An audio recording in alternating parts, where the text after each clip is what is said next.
Salut la famille, j'espère que vous allez bien. Moi ça va super et en plus ça faisait tellement longtemps que j'avais envie de vous faire une petite vidéo comme ça en facecam pour vous parler.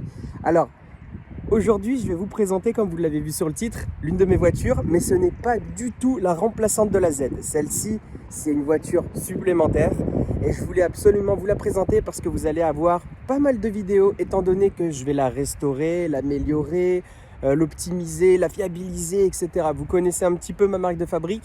J'adore rendre mes voitures à mon image. Donc celle-ci n'en fait pas exception. Donc sans plus tarder, je vais vous la présenter.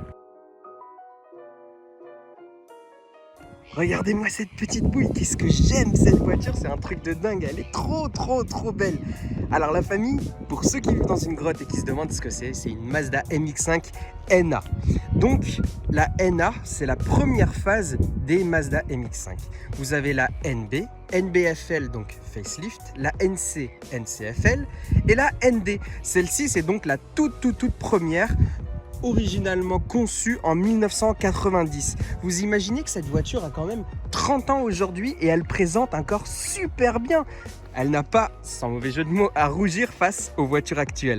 Moi personnellement, je la trouve juste sublimissime. Vous allez pas mal de fois m'entendre dire Miata à la place de MX-5 parce que Miata c'est la dénomination commerciale de cette voiture aux États-Unis.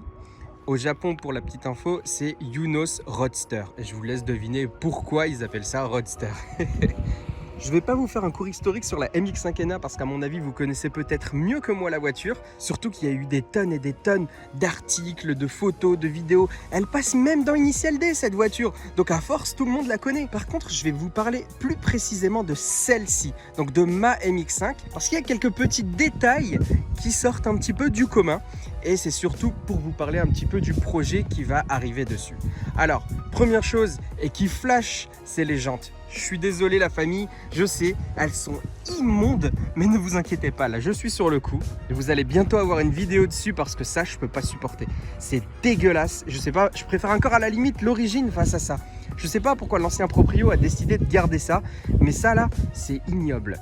Donc, hormis ça, la couleur sur la MX-5 NA, vous avez un rouge normalement qui est assez flashy, une sorte de rouge pompier. Celle-ci, vous voyez qu'elle est un peu plus foncée par rapport à l'original. Alors, je suis désolé, je peux pas trop la mettre au soleil parce qu'il n'y en a pas aujourd'hui. Mais comme vous pouvez le voir, elle a une couleur qui est assez foncée. Ah, il y a eu un petit peu de soleil. Regardez la carrosserie. Vous voyez? C'est ce que je vous disais. Elle a une espèce de... Vous voyez les paillettes ici? C'est super nacré. Et encore là, la voiture n'est pas super propre, mais vous voyez que le rouge, il est très beau. La raison, c'est juste que cette voiture a bénéficié d'une peinture complète avec une teinte particulière. C'est la teinte rouge qu'on trouve sur les Mazda MX-5 ND. Je la préfère comme ça par rapport au rouge qui peut ternir avec les années, etc. On peut voir sur les bas de caisse qu'elle est un peu cracra, mais voilà, regardez, il a plu très récemment. Je suis pas en ville, je suis dans une campagne, donc c'est assez compliqué de garder la voiture propre, la famille. Donc maintenant que vous voyez un petit peu à quoi elle ressemble de l'extérieur, eh bien sachez qu'on va vite passer à l'intérieur. Je vais juste vous parler de 2-3 petits détails encore à l'extérieur. Ici, il n'y a pas de badge. Normalement, il y en a un qui doit être placé ici où Mazda décrit là. Vous reconnaissez une phase 1 entre guillemets et une phase 2 des MX-5 NA grâce à ce badge. Les toutes premières ont été commercialisées sans badge. Voilà, c'est comme ça. Et puis voilà. Donc là, vous pouvez vous apercevoir également qu'elle a des petites poignées un petit peu chromées. C'est mignon. Ça fait un bruit, je sais pas, on dirait le classe G quoi. Ah, ça me tue. Voilà l'intérieur, la famille. Avec un petit rouge qui rappelle un peu l'extérieur. C'est des... Je vais pas dire des baquets, hein, mais c'est quand même assez fin. Les bourrelets ici nous prennent quand même relativement bien. Après, voilà, c'est pas les meilleurs sièges qui soient, mais au moins, ils sont très confortables. Il y a une version de la NA, il me semble, si je dis pas de bêtises, qui a ici des haut-parleurs intégrés au niveau de l'appui-tête. Comme ça, lorsque vous roulez décapoté, vous pouvez entendre votre musique qui arrive à partir de l'appui-tête. Moi, je ne l'ai pas. Soit parce que c'était une option, soit parce que c'était sur une phase un peu plus récente que la mienne. mais sachez que ça a le mérite quand même d'exister et c'est assez cool à savoir. Maintenant, on va passer à l'intérieur de la mienne. Donc, vous voyez qu'elle est un peu cracra au niveau des tapis, etc. Sachez que ça aussi, ça va dégager. Moi, mon grand kiff sur une Mazda MX-5 rouge comme ça, ce serait d'avoir un intérieur crème. Donc ça va arriver la famille. Je ne supporte pas cette couleur. Après, vous allez me dire, mais pourquoi des sièges rouges dans un intérieur crème? Ça va pas être beau. Ne vous inquiétez pas, ça aussi, ça fait partie du projet. La voiture va être complètement métamorphosée de l'intérieur. Niveau extérieur, je ne sais pas trop ce que je vais pouvoir faire hormis les jantes. Là où vous voyez quand même qu'elle est assez basse. Le fit, je ne sais pas si je peux quand même bien vous le décrire. Mais par exemple, ouais, je passe un doigt, je n'arrive pas à le passer. Là, je peux littéralement passer un pouce et voilà. 2 doigts, ça ne passe pas. Donc le fit, selon moi, est très bien. C'est largement suffisant. Mais après, voilà, c'était un petit peu au détriment du confort. Parce que c'est vrai que cette voiture rebondit partout. Même une petite gouttière de trottoir comme ça suffirait pour nous le faire bien sentir au niveau du bas du dos. Donc voilà la famille. Vous n'avez pas, à mon avis, raté ce volant complètement dégueulasse et complètement niqué par les années. Ça aussi, c'est en cours de changement, la famille. C'est en train d'arriver. Et vous allez bientôt avoir la vidéo et vous allez adorer. C'est un volant Momo. Donc Momo Race complètement original apparemment, puisque j'avais vu la facture. Ouais, c'est mignon. Et l'ancien proprio s'est fait également le kiff d'acheter voilà, un petit levier de vitesse Momo dégueulasse qui ressemble à un suppositoire. Vous savez, ça se cassera très bientôt. Alors, au niveau des compteurs, je vais rentrer dans la voiture. Ça se présente comme ça. Donc c'est un petit compteur simple, voilà, qui monte à 2,20 et à mon avis, ça m'étonnerait que tu puisses faire du 2,20 avec. Vous avez la jauge d'essence qui reste toujours active même si le moteur est coupé. Vous avez ici la température d'eau et en au-dessus, vous avez la pression d'huile. D'accord? Cette voiture peut monter, aller à 6500 tours de ce que je suis en train de voir ici. Ça chante relativement bien. C'est un moteur atmosphérique. D'ailleurs, je vais vous ouvrir le compartiment. Comme ça, je vais vous montrer un petit peu le moteur après vous avoir montré l'intérieur. Donc là, on est sur de l'ancien temps. Vous avez la petite molette pour changer la vitesse des ventilateurs de l'intérieur. Chaud, froid, classique. Et ici, vous pouvez modifier en fonction de ce que vous avez besoin. Donc là, c'est le recyclage d'air. Ici, c'est l'air qui vient de l'extérieur. Ici, vous avez tout ce qui est volet d'aération.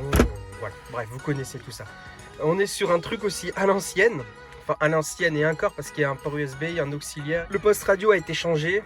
Bon, voilà, qui tient avec des petits morceaux dégueulasses ici aussi. Mais ça aussi, pareil, ça va changer. Il y a tellement de choses de la famille qui doit changer sur cette voiture que vous n'allez pas la reconnaître. C'est pour ça que j'insiste bien sur les détails, par exemple les portes, etc.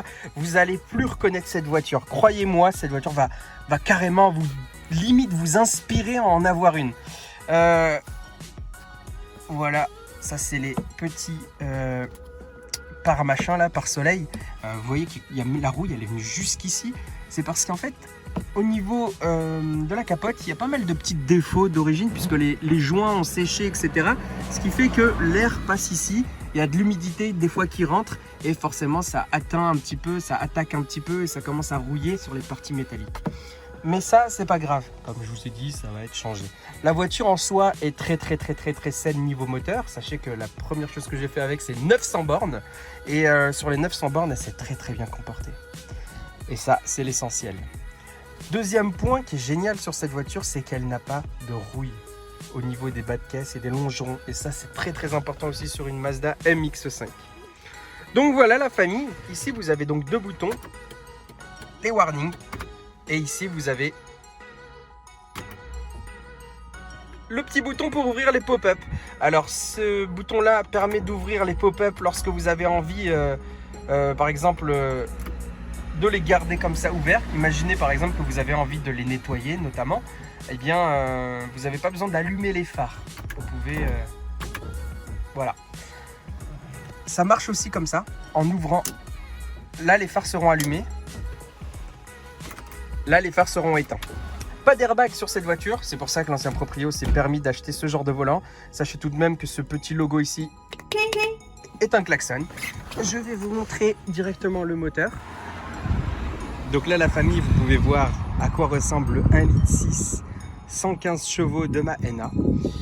Vous avez plusieurs motorisations sur ce véhicule. Vous avez le 1,8 litre 140 chevaux qui doit être quand même relativement cool si vous avez envie d'arsouiller un petit peu. Mais moi, j'ai privilégié le 116 tout simplement parce que c'est beaucoup plus sympa de l'entendre. Elle est un peu plus rageuse comme ça. On doit la faire monter dans les tours. Elle a certes un peu moins de couple que la 140, mais on s'éclate tout autant étant donné que c'est une voiture très légère, mais vraiment très légère. Vous pouvez remarquer là-bas, je ne sais pas si ça se voit, les courbes de poids. Donc là, on voit que voilà, la voiture avec tous les fluides, etc., elle ne dépasse pas les 1,2 tonne. Donc, au niveau de la baie moteur, pareil, il y a beaucoup de choses qui doivent être remplacées, modifiées, changées, etc. J'aimerais bien changer le couvre-culasse pour quelque chose, enfin, pas le changer, mais le modifier, notamment la couleur. Les faisceaux vont changer, il y a pas mal de choses que je dois faire. C'est un très très beau projet avec une très bonne base, très saine. Ça veut dire pas de rouille, rien. Le moteur à la santé, il fait ses chevaux, tout va bien. Et ça, c'est le principal, la famille. Je vais vous montrer un dernier détail. Hop, donc les clés se présentent comme ça. Donc vous avez une clé ici pour démarrer et une clé pour ouvrir les portes. Alors ici, vous avez les boutons pour baisser et monter les vitres. Et je vais vous parler d'un truc, certaines MX5 l'ont, d'autres ne l'ont pas. Donc vous pouvez également reconnaître les premières phases grâce à la coudoir. Donc au niveau de la coudoir ici, vous avez une trappe. Ça, c'est la trappe à essence. D'accord? Donc si vous voulez ouvrir la trappe à essence, vous devez tirer la molette vers le haut. Les phases 2 ont une deuxième molette pour ouvrir le coffre. Et ça, je trouve ça assez chiant parce que ça veut dire qu'il faut accéder à l'intérieur pour pouvoir ouvrir un truc qui est à l'extérieur. Vous êtes obligé d'ouvrir la voiture, rentrer dedans, aller directement dans la coudoir, ouvrir le coffre en tirant la molette et là, le coffre s'ouvrira. Donc, c'est pas très pratique, mais la mienne ne l'a pas parce que c'est une phase 1. Ça s'ouvre de l'extérieur avec les clés. Je vais vous montrer ça tout de suite. D'ailleurs, petit détail rigolo, pour éviter qu'on vous vole ce qu'il y a dans le coffre, comme je vous dis, avec la trappe, parce que imaginez que votre voiture est décapotée et que vous l'avez laissée garer quelque part, mais qu'il y a des objets de valeur dans le coffre. Et bien, pour éviter qu'on vous ouvre le coffre de l'intérieur, ici, vous avez une petite serrure pour pouvoir fermer la boîte à gants. Donc ça, c'était quand même bien pensé. Je vais vous montrer tout de suite la taille du coffre. Hop. Et voilà. Donc le coffre est pas très grand. Mais voilà. Moi, je sors d'une 370Z, donc on va dire tout est relatif. Ça va, il est quand même assez profond. Je pense que vous pouvez mettre, à mon avis, 1, 2, 3, peut-être 4 sacs à dos si vous retirez, voire même 5 sacs à dos si vous retirez la roue galette qui est ici. Donc cette roue, d'ailleurs, je vais l'enlever. Je compte pas la laisser ici parce que bon, elle doit avoir beaucoup. Ça doit être du bois, tout simplement. De toute façon, ça se sent. C'est une roue qui est là depuis l'origine et qui ne sert maintenant plus à rien. La batterie, elle n'a pas été relocalisée. D'origine, la batterie se trouve ici. Et d'ailleurs, il faut faire très attention parce que moi, vous voyez qu'ici, ça se balade. Va falloir que je trouve un moyen de refixer ça parce que si la batterie se balade, elle peut mettre des coups ici en se baladant. Et ça peut déformer un peu la carrosserie. Donc, au niveau du coffre, ça ressemble à ça. Rien de bien fifou et tout, mais voilà quoi. C'est une voiture pour pouvoir partir en week-end. Donc... Et voilà la famille, donc voici la petite voiture qui va bénéficier d'un gros projet dessus. Je pense que vous allez tous kiffer cette voiture et je vais essayer de vous transmettre comme d'habitude la passion. Et avec les pop-up ouverts, ça donne ça. Elle est encore plus craquante. Regardez-moi ça, elle est trop mignonne. Oh là là, qu'est-ce que j'aime cette voiture, putain. Donc voilà la famille, j'espère que cette vidéo vous a plu. Moi personnellement, je suis très content de pouvoir partager, on va dire, ma passion avec d'autres passionnés. J'espère que vous allez kiffer les prochaines vidéos, notamment sur la transformation de cette petite voiture. Et je vous dis à bientôt la famille.